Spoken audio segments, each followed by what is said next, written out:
साधर्मी भाइयों और बहनों तथा हमारे गुरुजनों, पहले नमोकार मंत्र, फिर हम आगे का क्रम मुकमाटी का कथा शुरू करते हैं।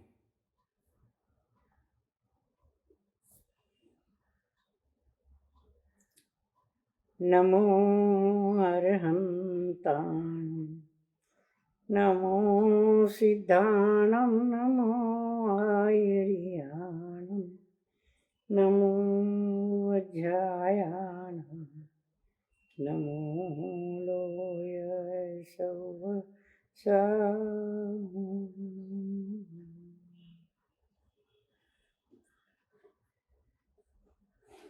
साधर्मी भाइयों और बहनों, जय जिनेन्द्र। गुरुजनों, चरणों में त्रिवार नमोस्तु नमोस्तु नमोस्तु। आगे का क्रम शुरू करने से पहले गत रविवार को हमने देखा था कि कुएं में पड़ी एक मछली सोच रही है कि मैं अंधकूप में पड़ी हूँ और मेरी गति मति सब विकृत हो गई है। वह अपना स्वरूप जानना चाहती है। स्वस्वरूप कैसा होगा, कोई मुझे ऊपर से बताएगा? एक आशा की किरण भी कोई भेज नहीं रहा है और वह अपने को मछलीहीन दीन समझती है और एक दीनता घुली ध्वनि उसके मुख से निकलती है, अरे इस अंधकूप से मुझे निकालो रे कोई, उस हंस से मुझे मिला दो रे कोई, मेरे रोने को तो कोई सुनता भी नहीं है। अरे कान वालों मनुष्यों, सब बहरे हो गए क्या? ऐसा कहकर मैं वह ऊपर देखकर अपने आप को इस प्रकार दीनता के शब्दों में कोसती है। वह अपने आत्मस्वरूप को जानना चाहती है। मछली एक जीव है और वह जीव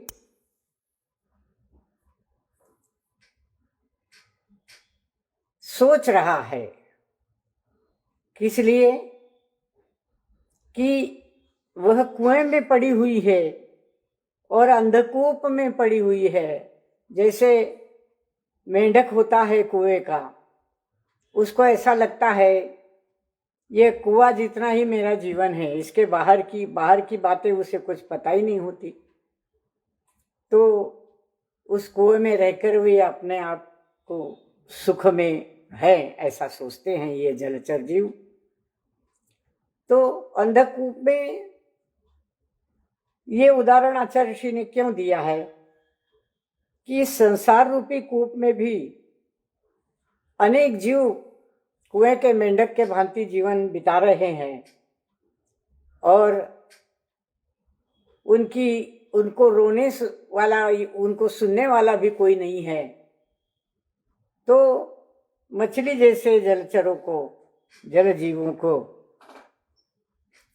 अपना रोना भी अरण्य रोदन ही लगता है और वह चिंतन में डूब गई मछली। अब देखेंगे आगे हम कि क्या सोच रही है वह मछली। मछली सोच रही है, पृष्ठ 68 पर देखिए,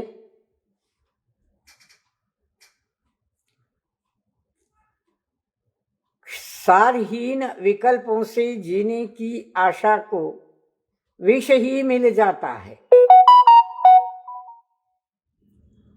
खाने के लिए, और चिरकाल से सोती कार्य करने की सार्थक क्षमता, धैर्य, धुति वह खोलती है अपनी आंख दृढ़ संकल्प की गोद में ही। मछली सोचती है,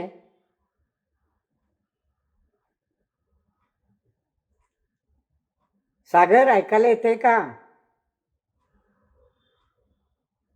हॅलो सागर,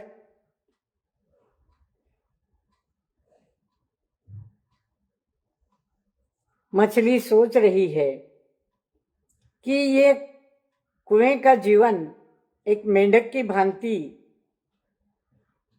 सारहीन है। सारहीन विकल्पों को हम यहाँ पालते हुए जीवन जी रहे हैं, और जीने की आशा को यहाँ क्या मिलता है? विष ही मिलता है, विष ही मिलता है खाने के लिए। क्या मछलियां विष खाती है? नहीं। इस जीवन से जो कुछ उन्हें मिला है वह विष के समान ही है, अमृत के समान नहीं है। अमृत के समान नहीं है। तो जीवन विषमय हो गया है यहां रहकर। जीवन जीने की आशा कुछ यहां नहीं मिल रही है।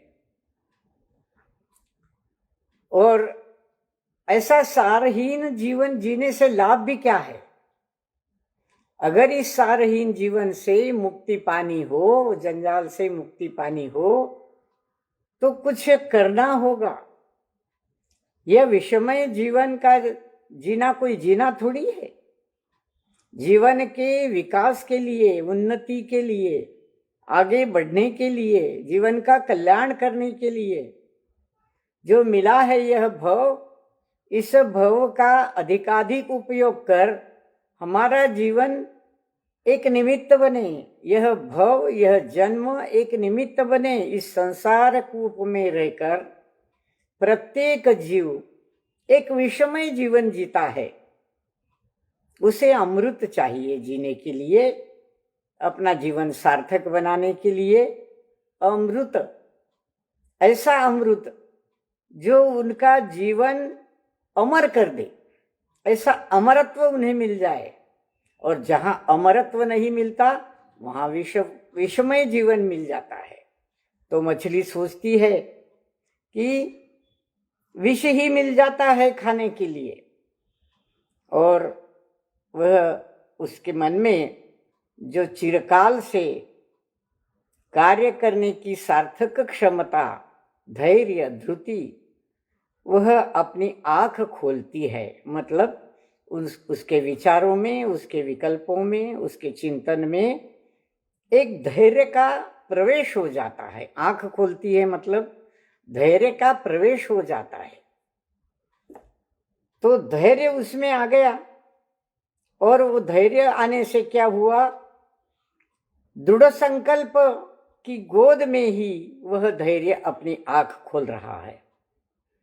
जब धैर्य आ जाता है तो दृढ़ संकल्प उससे जन्म लेता है। दृढ़ संकल्प की गोद में वह धैर्य, धृति अपनी आंख खोलती है। तो इस दृढ़ संकल्प की गोद में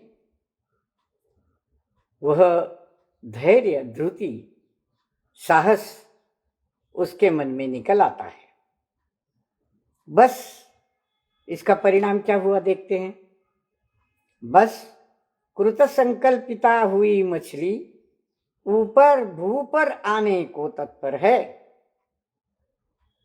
कृत संकल्पिता, उसने एक संकल्प कर लिया, निश्चय कर लिया कि मुझे इस कुएं से निकलकर बाहर आना है। अपने जीवन के कल्याण हेतु मुझे बाहर निकलना है।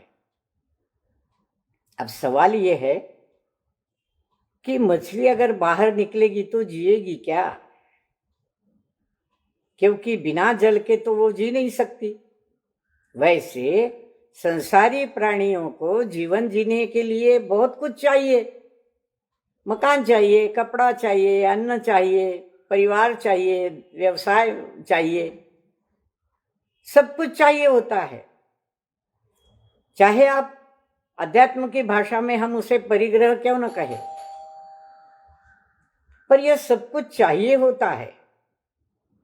पर इस चाहिए होने की भावना को छोड़कर इससे ऊपर उठना है।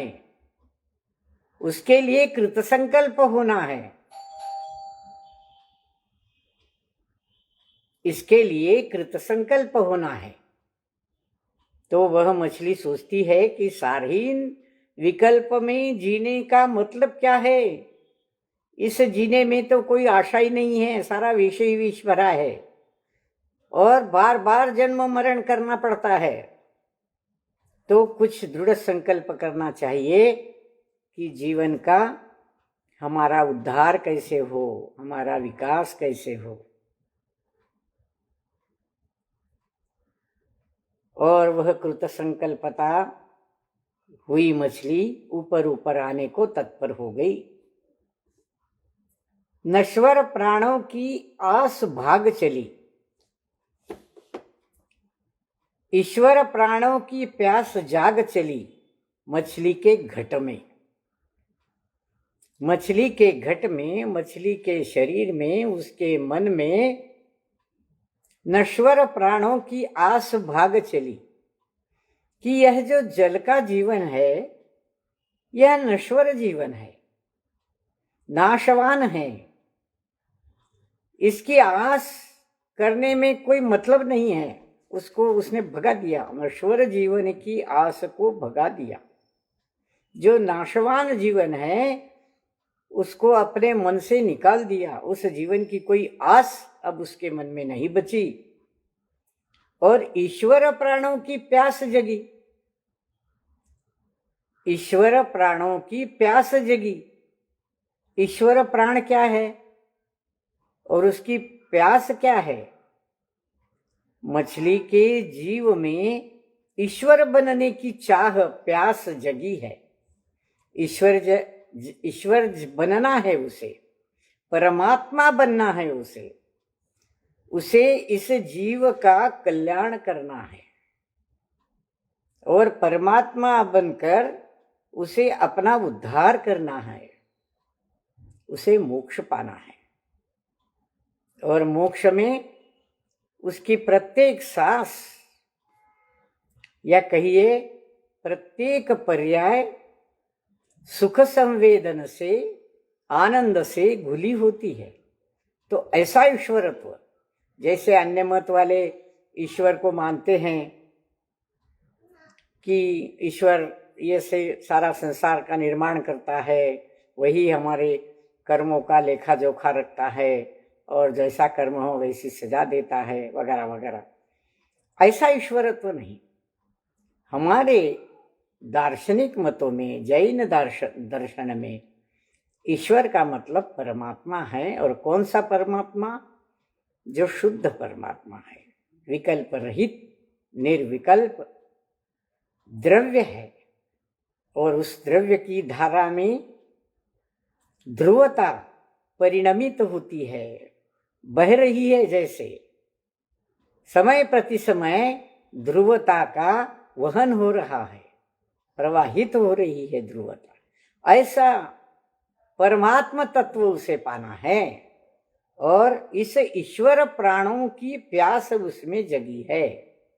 ये परमात्मा तत्व क्या, प्राण क्या है? यह नश्वर शरीर इस परमात्मा तत्व का प्राण नहीं है। यह शरीर जो है हमें मिला है, वह शरीर दश प्राणों पर जीता है। पर हमारा ये जो आत्म तत्व है, चैतन्य तत्व है, वह चैतन्य प्राणों पर जीता है। तो जो चैतन्य प्राण जीव की शक्ति है, जीव ही है, उस चैतन्य प्राण को जगाने की प्यास उसमें जगी है, मछली के घट में जगी है। मछली का घट यानी उसका जीव, उसका शरीर, उस शरीर में समाहित रहने वाला उसका जीव, चैतन्य प्राण की उसे आस लगी है। फिर क्या? जड़ भूत जल का प्यार निराधार कब तक टिकेगा? वह भी पल में हुआ पलायित, छूम अंतर कहीं। वह भी पल में हुआ पलायित, छूम अंतर कहीं। अमय का निलय मिला, सभय का विलय हुआ। और मछली के जीवन में आगे 69 पेज पर देखिए, यहीं से घटित विजय हुआ, धन्य मछली। अर्थात जब उसके मन में ऐसा कृत संकल्प उसने किया और चैतन्य प्राणों की आस जब जगी, तो ईश्वर प्राप्ति के लिए वह उतावली हो उठी। फिर क्या, जड़ भूत जल का प्यार निराधार हो गया। कब तक टिकेगा वो? जल भूत जल, बड़े रहस्यमय शब्द का उपयोग करते हैं आचार्य श्री। जड़ भूत जल, जल कैसा है? जड़ है, पर भूत भी है। भूत यानी सत्यार्थ। वह जड़ है, अजीव है, वह सत्यार्थ है। वह सत्य है कि वह जल है। वह यह बात सत्य है कि वह जड़ है, अजीव है, पुद्गल की पर्याय है। तो ऐसे जड़ भूत जल का प्यार मछली के चिंतन में निराधार हो गया कि इसका कोई आधार नहीं लेना है। अब मुझे इस जल में जीने का कोई आधार नहीं लेना है। मुझे संसारी जीव को भी यही सोचना चाहिए। इस शरीर का, 10 प्राणों पर जीता हुआ ये शरीर, इसका आधार नहीं लेना है मुझे। अब मुझे अपने चैतन्य तत्व का आधार लेना है। इस चैतन्य तत्व पर मुझे जीना है, क्योंकि यही मेरे आत्मा के, मेरे जीव के, मेरे शुद्धात्मा के प्राण हैं। इस पर मुझे अब जीना है। तो शरीर की उपेक्षा हो ही जाती है, सम्यक ज्ञान प्राप्त होता है। यही सम्यक ज्ञान है। और इसलिए चैतन्य तत्व का उसे आधार चाहिए। जड़ तत्व का, शरीर तत्व का, पुद्गल तत्व का आधार अब उसके सामने नहीं टिकेगा। क्यों? निराधार क्यों हो जाएगा? क्योंकि कृत संकल्पिता है ना वह मछली का जीव, और वह भी निराधार होकर जड़भूत जल का प्यार जो है वह एक पल में पलायित हो गया, भाग गया। वह प्यार, उसके प्रति ममत्व, उसके प्रति आसक्ति, मोह, माया, सब कुछ एक पल में पलायित हो गया, भाग गया, निराधार होकर चला गया। अब मैं मरने वाला हूं, इस भाव का दुख दर्द भी मनुष्य को मरने के भय से व्याप्त कर देता है। पर जो ज्ञानी है, आत्म तत्व को जानता है, स्वस्वरूप को जानता है, अपने चैतन्य प्राण को जानता है, वह क्या सोचता है कि यह शरीर तो निराधार है, ये छूट जाएगा, और यह छूटने पर इसको जला देंगे 3 घंटे के अंदर। रोएंगे परिवारजन, अपने स्वार्थ के लिए सब रोने वाले मिल जाते हैं। पर इस चैतन्य तत्व की जो प्राप्ति होगी, वह ईश्वर तत्व की, परमात्मा तत्व की प्राप्ति कहीं इससे अधिक ऊंची है। और इसलिए वह जड़भूत जल का जो प्यार है, जो शरीर के प्रति मत्व है, आसक्ति है, मोह है, वह सारा छूट जाएगा, भाग जाएगा, छू मंतर हो जाएगा। क्या होगा? अमय को निलय मिला। अमय, अमय का मतलब अमृत भी होता है और निर्मलता भी होता है। अमय, मय यानी मल। ये शरीर सारा विषम, विष से भरा है, विष से भरा है। इसमें कई आकर्षण ऐसे हैं कि जो मनुष्य को अपनी तरफ निमित्त बनकर खींचते रहते हैं। पर जो आत्म तत्व का ज्ञानी है, वह आत्म तत्व का ज्ञानी उस शरीर को पलायित कर देता है, डरता नहीं है मरण से, मरण का मरण कर देता है, मृत्यु को वर लेता है, मृत्यु महोत्सव मनाता है स्वयं ही अपने में। और अमय का निलय मिला और सभय का विलय हुआ। उसको मानो एक अमृत मिल गया, निर्मलता मिल गई, आकाश मिल गया, निलय, आकाश मिल गया।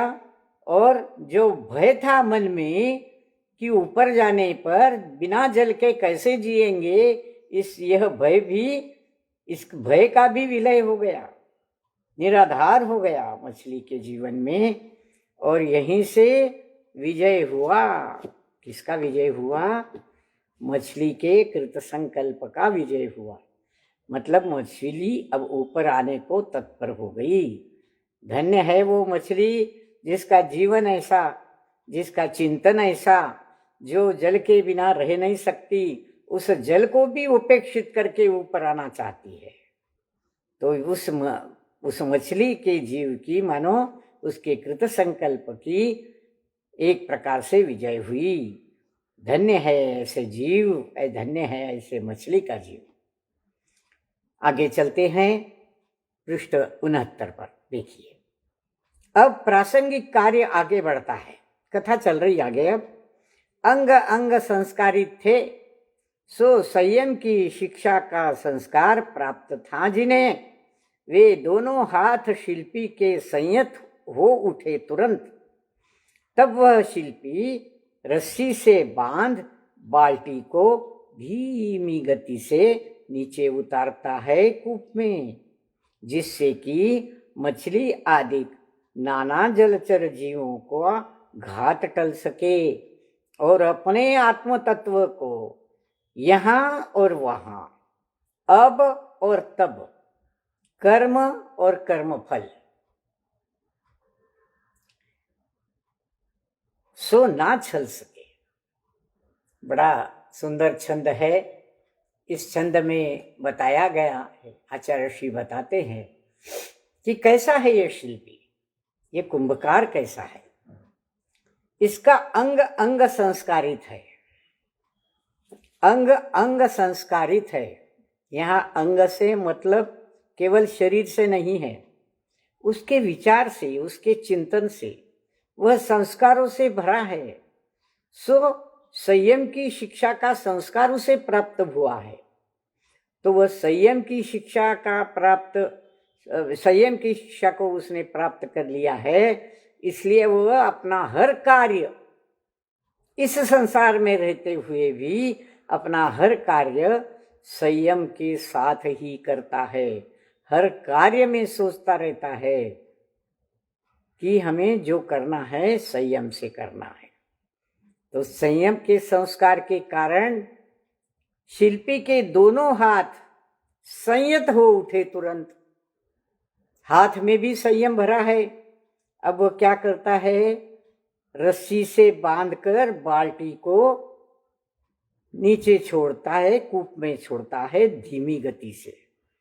धीमी गति से क्यों उतरता है? उसकी बाल्टी, उसकी रस्सी धीमे गति से क्यों उतर रही है? जिससे कि मछली आदि के नाना जलचर जीवों का घात टल सके। कोई कोई लोग जब कुएं से पानी निकालते हैं, जिन्हें संयम की शिक्षा नहीं होती, संस्कार नहीं होता, क्या करते हैं? धम से बादली कुएं में बाल्टी छोड़ देते हैं इतने जोर से कि पानी उछल जाता है। जोर से बाल्टी छोड़ने से क्या होता है कि जल में जो जलचर सूक्ष्म जीव है, जो मछलियों जैसे दिखाई देने वाले दृश्यमान जीव है, उन जीवों का घात हो सकता है। तो संयमी जीव सोचता है कि बाल्टी को कुएं में, कूप में धीमी गति से छोड़ना चाहिए ताकि जलचर जीवों का घात न हो। घात तो टले ही, ये तो परदया हो गई। जलचर जीवों का तो घाट टले ही, ये तो परदया हो गई। पर अपनी स्वदया की भी बात सोचता है संयमी आदमी। शिल्पकार संयमी आदमी है, कुंभकार संयम के संस्कार से संस्कारित है। वह अपने आत्म तत्व को भी बचाना चाहता है। कैसे बचाना चाहता है? यहाँ वहां, अब तब, कर्म फल सो छल न सके। अब देखिए, बड़ा सुंदर छंद है यह। यहां का वहां का क्या संबंध है? यहां से वहां तक द्रव्य क्षेत्र काल भाव के विचार से क्षेत्र का संबंध है यहां से वहां तक। कहाँ से कहाँ तक हम सहज रूप से बोलचाल में कहते हैं कि हमारी दृष्टि यहाँ से वहां तक जाती है, देख सकती है। वैसे इस आत्म तत्व को क्षेत्र से संबंध जोड़ा है। और कैसे क्षेत्र से? यहां से वहां तक, इस संसार से वहां तक। कहां तक? मोक्ष की स्थिति तक। मोक्ष के मार्ग से लेकर मोक्ष में जाकर के अधीन या बैठने तक की स्थिति, मोक्ष प्राप्त करने तक की स्थिति, यहां से वहां तक, ऐसा मार्ग है ये। संसार से निकलता है तो कहाँ जाता है? सिद्धालय। सिद्धालय में जाकर विराजमान हो जाते हैं सिद्ध भगवान हमारे। इस संसार से यहां से वहां तक। और भी एक शब्द बड़ा सुंदर है, क्या? अब तब, अब से तब तक काल। अब तक क्या दिखाता है? काल दिखाता है। अब इस काल में संस्कारित जीवन, संयमी जीवन इस काल से आरंभ हुआ तो तब तक, अब से तब तक, तब तक यानी कब तक? जब तक सिद्धालय की प्राप्ति न हो जाए, हमारे आत्मा को सिद्ध भगवान न बन जाए हमारी आत्मा, तब तक इतना काल। अब आप कहेंगे कि चौथे काल में तो, पांचवें काल में तो कोई जाते ही नहीं, ठीक है, पर मार्ग तो चल रहे हैं ना, मार्ग से लगना। क्षेत्र की दूरी है, समय की दूरी है, पर फिर भी निकल पड़ना है, पथ का राही बनना है। हमारे गुरुजन हमेशा कहते हैं पंथवादी नहीं, पथवादी बनो। बड़ा सुंदर विचार है, पथवादी बनो। पथ पर निकलने का संकल्प करो। आज नहीं तो अगले भव में, अगले भव में, अगले भव में, कुछ भवों के बाद आप निश्चित रूप से वहां तक पहुंच ही जाओगे, बशर्ते कि कृत संकल्पित हो, संस्कारित हो, संयमी हो। तो अब से तब तक, और भूतकाल से वर्तमान काल तक, और वर्तमान काल से भविष्य तक, काल की लंबी दूरी, लंबी, जिसका कोई अंत नहीं अभी तो हमारे जीवन में, ऐसी दूरी। तो यहां से वहां तक, अब और तब तक कर्म और कर्मफल छल ना सके। आत्म तत्व के लिए ये जरूरी है।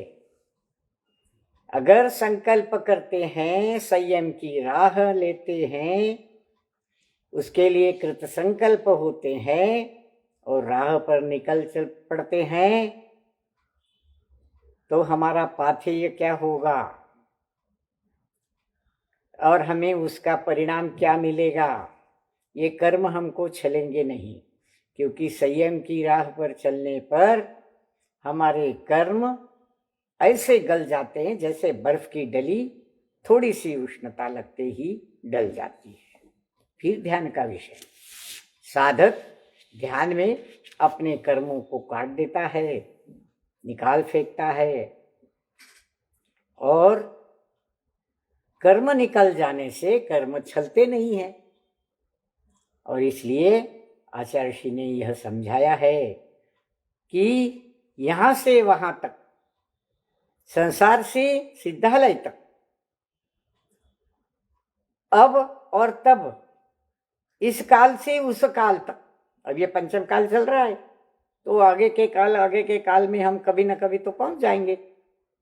तो क्षेत्र का संबंध है, आत्म तत्व का द्रव्य का संबंध है, द्रव्य, क्षेत्र, काल, इन तीनों को मिलाकर हमारा भाव परिणमन ऐसा होना चाहिए कि जो गत भूतकाल से हमने कर्म बांधे हैं, संचित किए हैं वर्तमान काल तक, उन सारे कर्मों को हटाए, उनका क्षय कर दे, सारे घाती अघाती कर्म निकल जाए, तब क्या होगा? कर्म चलेंगे नहीं हमको और हमारी राह अधिक सुकर हो जाएगी, सहज हो जाएगी। कोई कष्ट राह में चलने से नहीं होगा।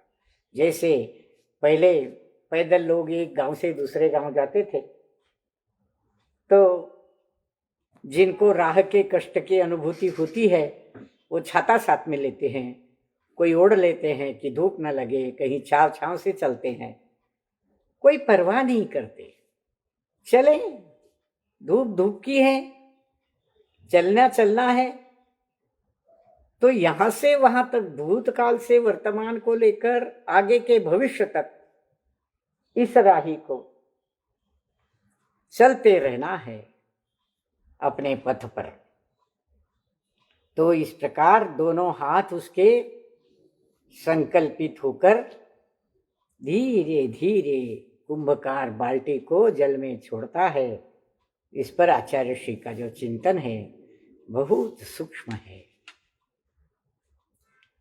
व्यक्ति को, जीव को इस संसार में रहकर भी संयमी बनों का उपदेश आचार्य श्री इस छंद में हमें देते हैं। तो ये जो स्वदया का, परदया से स्वदया तक पहुंचने का जो प्रयोग है वो आचार्य श्री यहाँ प्रत्यक्ष दिखा रहे हैं।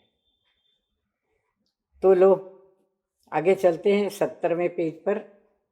हाथों हाथ संकल्प फलीभूत होता सा, स्वप्न को साकार देखने की आस भरी मछली की शांत आके ऊपर देखती है। उतरता हुआ यान सा दिखा, लिखा हुआ था उस पर धम्मो दया विशुद्धो तथा धम्मम शरणम गच्छामि। और ज्यों ज्यों कूप में उतरती गई बाल्टी, त्यों त्यों नीचे नीर की गहराई में झटपट चले जाते हैं प्राण रक्षण हेतु मंडूक आदि अनगीन जलीय जंतु। जो संसार में ही रहना पसंद करते हैं, कूप मंडूक के समान कुएं का जगत ही अपना जगत मानते हैं, वो तो प्राण की रक्षा के हेतु भाग निकलते वहां से। तो हाथों हाथ जो संकल्प फलीभूत हो रहा था, तो स्वप्न को साकार देखने को आस भरी आंखों से, शांत आंखों से मछली ऊपर देखती है। क्या आ रहा है ऊपर से? ये क्या दिखा? उतरता हुआ यान। जैसे हवाई जहाज उतरता है वैसा आकाश से एक बाल्टी नीचे उतर रही थी। और कैसी है वो बाल्टी? उस बाल्टी पर लिखा है धम्मो दया विशुद्धो। धर्म क्या है? विशुद्ध दया ही धर्म है।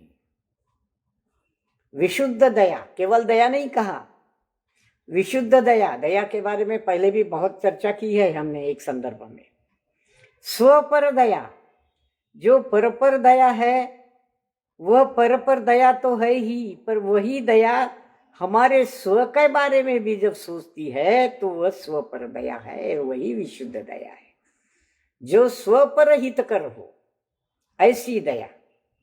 स्वपर हित कर, पर का हित करते करते पर के हित में ही डूब गए और स्व को भूल गए, वह दया विशुद्ध दया नहीं हो सकती। पर जो पर की दया, पर से दया, पर दया की जाती है, उस पर दया की जगह है स्थान पर उसके साथ में स्व का चिंतन भी जब जुड़ जाता है, आत्म तत्व का चिंतन भी जब जुड़ जाता है, तो वह दया विशुद्ध दया होती है, वही धर्म है। धर्म की व्याख्या अध्यात्म में की जाती है। कैसे? वस्तु स्वभाव धर्म, वस्तु का स्वभाव ही धर्म है। हमारी आत्मा भी एक वस्तु है, एक द्रव्य है, एक पदार्थ है, तो इसकी दया ही धर्म है। स्वदया हमेशा कहते हैं हमारे मुनिराज, हमारे गुरुजन, हम 4 हाथ जमीन देखकर चलते हैं, इरियापथ समिति का पालन। ये तो व्यवहार से दया है कि मूंगी, कोई चींटी, कोई सूक्ष्म जीव हमारे पैरों तले आकर मर न जाए। कोई भी वस्तु रखते उठाते हमारी पिंची से धीरे से उसको हटाने के भाव से, जीव हिंसा से बचने के भाव से फिर किताब रखेंगे, ग्रंथ रखेंगे या उस पर पट्टे पर बैठेंगे। तो ये सारी क्रियाएं जो है, ये सारी क्रिया जितनी पर दया पर के लिए है उतनी स्व के लिए है कि मैं हिंसा से बचूं, मैं स्व पर दया करूं। हिंसा से बचना स्व के प्रति दया है, वही विशुद्ध दया है। जो स्व पर का ध्यान रखे वही विशुद्ध दया है। और इस जिस दया में किसी प्रकार अपने ख्याति का, अपने क्या कहते हैं उसको, प्रसिद्धि का ऐसा हेतु न हो, वह दया स्व पर दया विशुद्ध धर्म है। दया विशुद्धो धम्मो, वही दया विशुद्ध धर्म है। तो इस प्रकार उस बाल्टी पर लिखा था, ऐसे धर्म की शरण में मैं जाता हूं, धम्मम शरणम गच्छामि। धम्मो दया विशुद्धो भी लिखा है एक तरफ से, दूसरी तरफ से लिखा है धम्मो दया विशुद्धो धम्मम शरणम गच्छामि। मैं ऐसी विशुद्ध दया के शरण में जाता हूं, मैं विशुद्ध दया के शरण में जाता हूं, क्योंकि ऐसी स्व पर विशुद्ध दया ही सही दया है, दया धर्म है, वस्तु का स्वभाव है। जो जो कूप में बाल्टी उतरती गई त्यों त्यों नीर की गहराई में झटपट चले जाते हैं प्राण रक्षण हेतु कूप मंडूक आदि अनगिन जलीय जंतु। प्राण बचाने हेतु भाग जाते हैं। भीड़ है, नारे लगाते हुए जा रही है रास्ते पर, जबकि इस प्रकार की रैली वैली निकालना बहुत चल रहा है आजकल। हम देखते हैं रास्ते पर नारे लगाते हैं, इसकी जय उसकी जय, ये दो वो दो वगैरह। पर पुलिस की लाठी आई या गोलीबार चली तो प्राण रक्षण हेतु भाग जाते हैं लोग। तो जैसे बाल्टी नीचे उतर रही है तो उस बाल्टी के वजन से हमारे प्राण न चले जाए, तो प्राण रक्षण के हेतु मंडूक ये नीचे जाकर छिप जाते जल में गहराई तक अपने प्राण बचाने हेतु। जो भय से भयभीत है वो प्राण बचाकर भाग जाता है।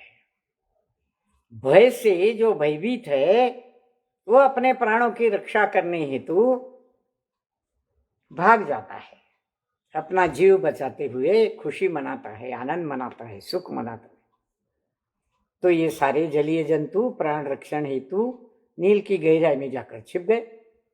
किंतु हलन चलन की क्रिया मुक्त हो अनिमेष अपलक निहारती है उतरती बाल्टी को। रसनाधीना रसलोलुपा सारी मछलियां वे भोजन इससे कुछ तो मिलेगा इस आशा से। कुछ मछलियां, अन्य मछलियां जो ये हमारी चिंतन करने वाली मछली है, इसके साथ और भी कुछ मछलियां हलन चलन की क्रिया से मुक्त हो गई, स्थिर हो गई जल में, हिलती डुलती नहीं है और अनिमेष अपलक, पलक भी बिना झपते हुए वह निहारती है वो ये बाल्टी को, ऊपर से आने वाली बाल्टी को। रसनाधीना रसलोलुपा ऐसी है वो अन्य मछलियां। ऐसा लगता है कुछ खाने को मिलेगा शायद इस बाल्टी में, भोजन कुछ तो मिलेगा, ये सारी मछलियां सोच रही है। इस आशा से वे बिल्कुल क्रिया मुक्त हो, हलन चलन की क्रिया मुक्त हो, अनिमेष बिना पलक झपकाए उस आने वाली बाल्टी को देखती है कि कुछ भोजन तो मिलेगा इससे। पर यह क्या वंचना, खाली बाल्टी देखकर, आगे 71 पेज, खाली बाल्टी देखकर वंचना ही हो रही है उनको। कुछ नहीं है बाल्टी में, तो खाली बाल्टी है, तो उनकी आशाएं जाती रही कि कुछ भोजन तो इससे मिलने वाला नहीं है। उसे नूतन जाल बंधन समझ सब मछलियां भागती है भीति से। जब खाली बाल्टी देखी तो डर के भागने लग गई। नूतन जाल बंधन समझने लग गई उसे कि ये हमें जाल में फंसाएगा, ये बाल्टी हमें जाल में फंसाएगी। सब मछलियां भागती भीति से, मात्र एक ही मछली, वह संकल्पिता, वह मछली खड़ी है वहीं, साथ एक ही सखी है उसकी, और उस सखी को कुछ कहती है। वह क्या कहती है मछली अपनी सखी को? दो मछलियां खड़ी रह गई, बाकी तो भाग गई सारी। वो एक जो संकल्पिता मछली है, कृत संकल्पिता मछली है, अपने जीव के लिए, भावी भविष्य की भलाई के लिए, कल्याण के लिए चिंतन कर रही थी, वह भी रुक जाती, उसके साथ उसकी सखी भी रुक गई, और एक मछली, दूसरी मछली। तो ये कृत संकल्पिता मछली अपनी सखी को क्या कहती है? चल रही चल, इसी के शरण ले हम, धम्मो दया विशुद्धो, यही एकमात्र है अशरणों की शरण। महायतन है यही हमारा जतन है, वरना निश्चित ही आज या कल, काल के काल में कवलित तो होने वाले ही है हम। चल रही चल सखी, उसको भी वह कहती है चल मेरे साथ, हा? इस बाल्टी की शरण ले हम, इस बाल्टी में जाए हम, इसकी शरण ले हम, क्योंकि इस पर लिखा है ना, धम्मो दया विशुद्धो, विशुद्ध धर्म ही दया है, दया का विशुद्ध धर्म ही धर्म है, यही एकमात्र है अशरणों की शरण। जिसका कोई शरण नहीं, ऐसे अशरणों के लिए एक ही शरण है, विशुद्ध धर्म। हमारा जैन धर्म विशुद्ध धर्म है, वह सदैव संयमित संकल्पित होकर निकल पड़ता है, राहगीर बनकर साधक का जीवन, संयम का जीवन अपना लेता है। अशरणों की शरण अगर कहीं है तो वही है एकमात्र धर्म। और वो धर्म कहाँ मिलता है? आयतनों में, धर्म स्थानों में, मंदिरों की शरण में, गुरुओं के चरणों में। यह महाआयतन है, महाधर्म स्थान है, यही हमारा जतन है। यहाँ हमारा जतन होगा, रक्षा होगी। किसकी रक्षा होगी?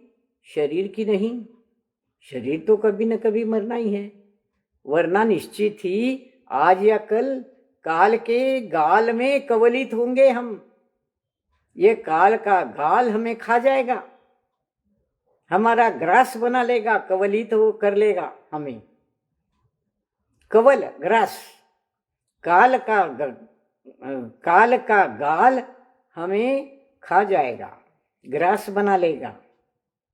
यही धर्म की शरण लेने वाला जो महाआयतन है, महान आयतन है, वह है हमारे धर्मस्थल, हमारे मंदिर, हमारे भगवान, हमारे गुरुजन, हमारा शुद्ध ग्रंथ भंडार।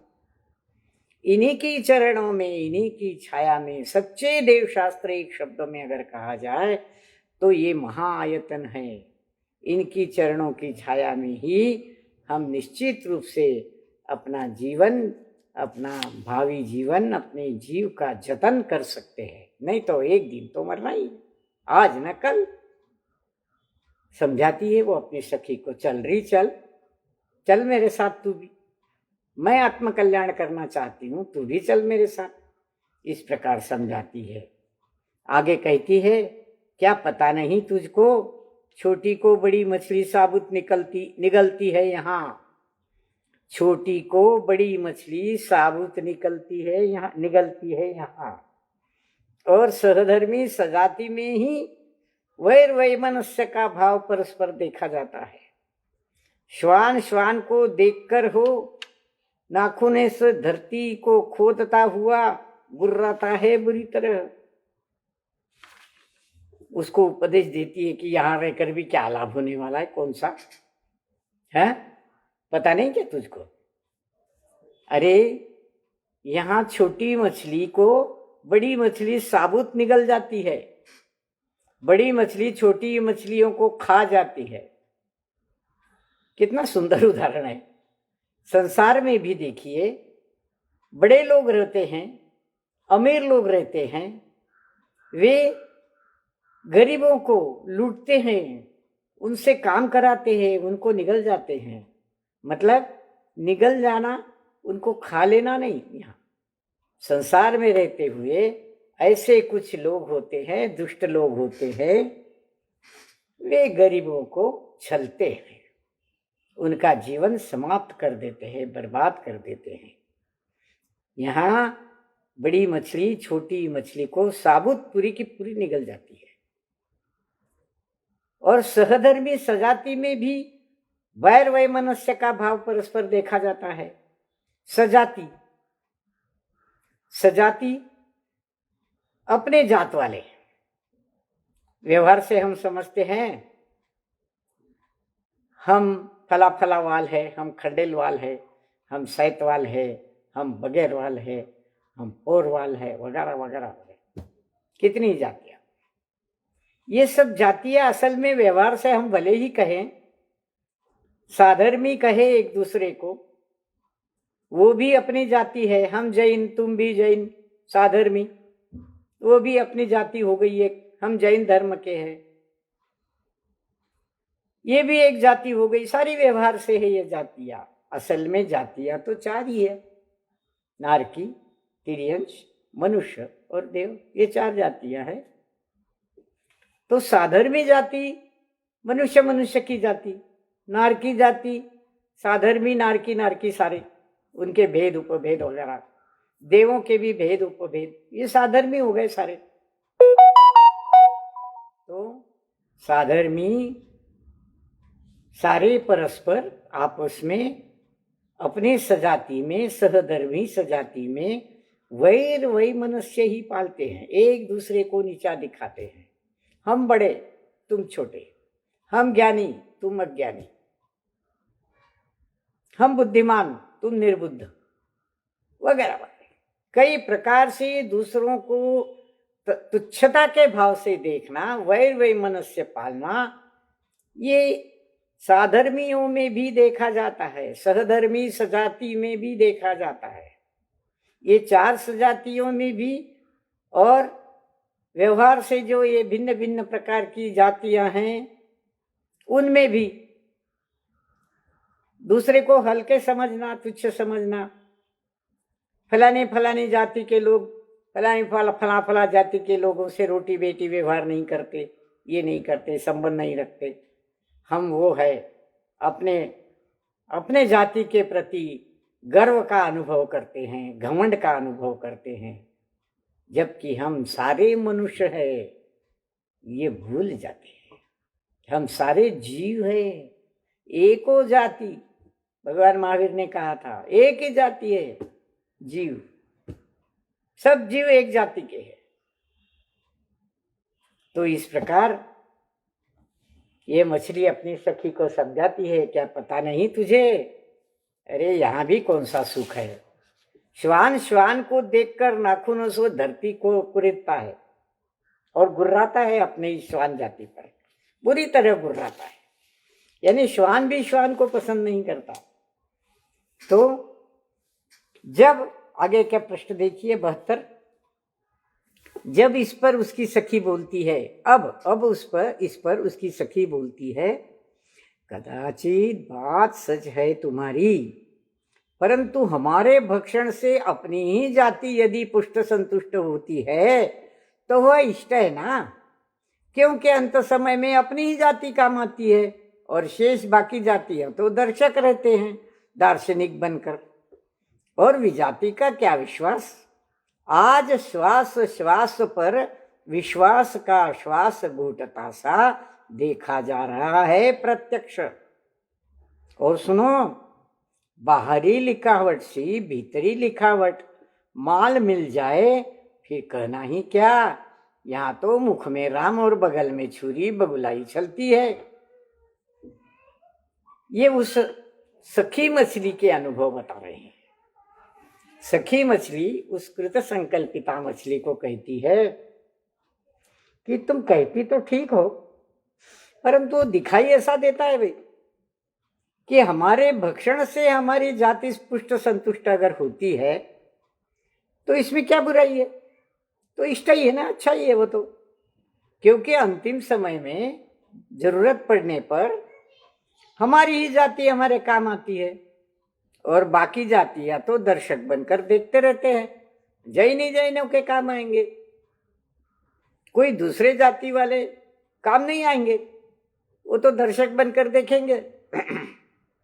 अगर किसी के पास जाओ आप, दूसरी जाति वाले के पास, उससे कहो कि मेरी ये प्रॉब्लम है, उन्हें क्या तुम्हारे सारे जैन लोग तुमको ये नहीं करती क्या? तो जाति ही जाति के काम आती है, ये बात भी ध्यान में रखनी चाहिए कि शेष तो सब दर्शक बनकर खड़े हो जाते हैं, दार्शनिक बनकर तत्व ज्ञान की बातें सुनाते हैं। तो दूसरे जाति का क्या विश्वास? आज श्वास श्वास पर विश्वास का श्वास घुटता सा दिखाई दे रहा है।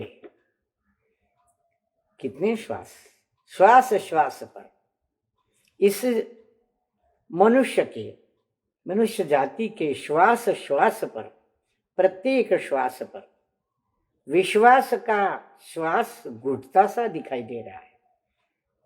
किसी को किसी पर विश्वास नहीं रहा, किसी जाति को किसी जाति पर विश्वास नहीं, दूसरी जाति पर विश्वास नहीं, अपनी ही जाति वालों को अपनी जाति वालों पर विश्वास नहीं। केवल जाति जाति पर ही एक दूसरे के प्रति बैरभाव वैमनस्य है, ऐसी बात नहीं। कई बातें हैं, हम लाख बार कहें सच्चे देव शास्त्र गुरु, सच्चे देव शास्त्र गुरु, उनको उनकी शरण में जाइए, यही महाआयतन है। पर वास्तव में देव शास्त्र, सच्चे देव, सच्चे गुरु, सच्चे शास्त्रों पर भी कई प्रकार के वैमनस्य आज खड़े दिखाई दे रहे हैं। श्वास श्वास पर दम घुट रहा है प्रत्येक साधर्मी का।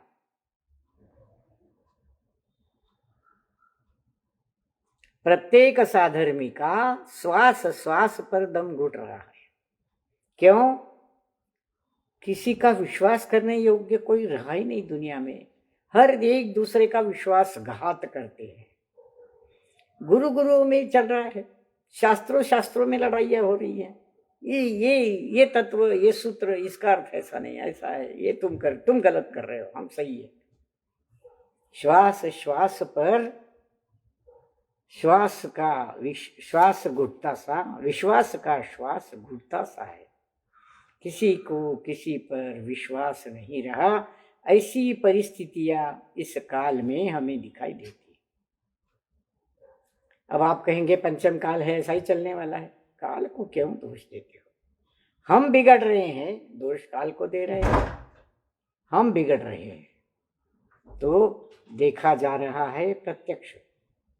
और सुनो, बाहरी लिखावट सी भीतरी लिखावट माल मिल जाए फिर कहना ही क्या। यहां तो मुख में राम और बगल में छुरी बगुलाई चलती है। बाहरी लिखावट और भीतरी लिखावट दो शब्द है। बाहरी लिखावट और भीतरी लिखावट में क्या अंतर है? जैसे हम शास्त्र पढ़ते हैं, जब तत्व सूत्र पढ़ते हैं, उनका अर्थ सुनते हैं, बांटते हैं, तो आनंद आता है, उनके प्रति हमारा विश्वास भी जागृत हो जाता है। ये सारी बाहरी लिखावट है। पर घर जाके जो सुना, जो पढ़ा, जो समझ में आया, वो सारा धरा के धरा रह जाता है। फिर अपने काम धंधे में लग गए और प्रत्येक श्वास श्वास पर दूसरों का विश्वास घात करने पर तुल गए।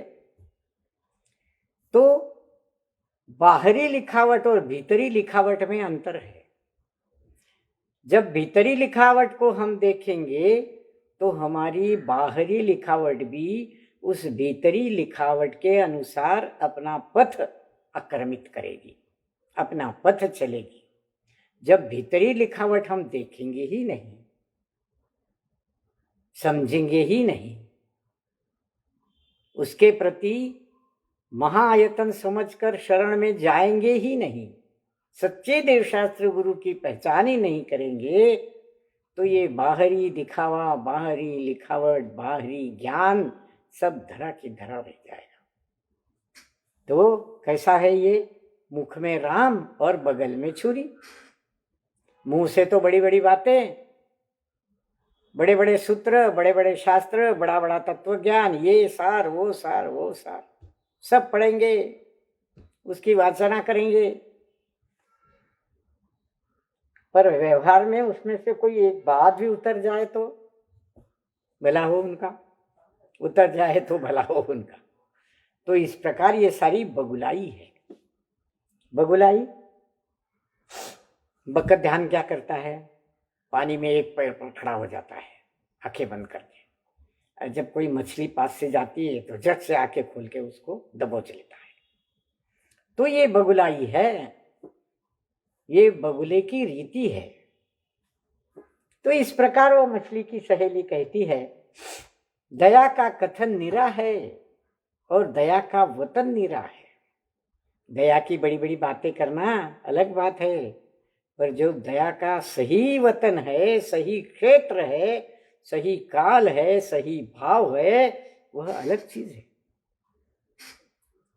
बड़ी बड़ी बातें करना और स्वयं वैसा व्यवहार न करना और दूसरों को पढ़ाते रहना, दूसरे को सिखाते रहना, समझाते रहना और स्वयं सबसे अलग प्रकार का व्यवहार करना, जो कुछ पढ़ाया जा रहा है उससे अलग व्यवहार करना, तो क्या होगी उसकी पहचान? वह बगुलाई ही कहलाई। और वह ऐसा अपने आप को ख्याति लाभ का इच्छुक, ख्याति लाभ में अपना बड़प्पन मानने वाला बगुले के समान है। और एक में जीवन है, एक में जीवन का अभिनय है। एक में जीवन है, एक में जीवन का अभिनय है। अब तो अस्त्रों, शस्त्रों, वस्त्रों और कृपाणों पर भी दया धर्म का मूल लिखा मिलता है।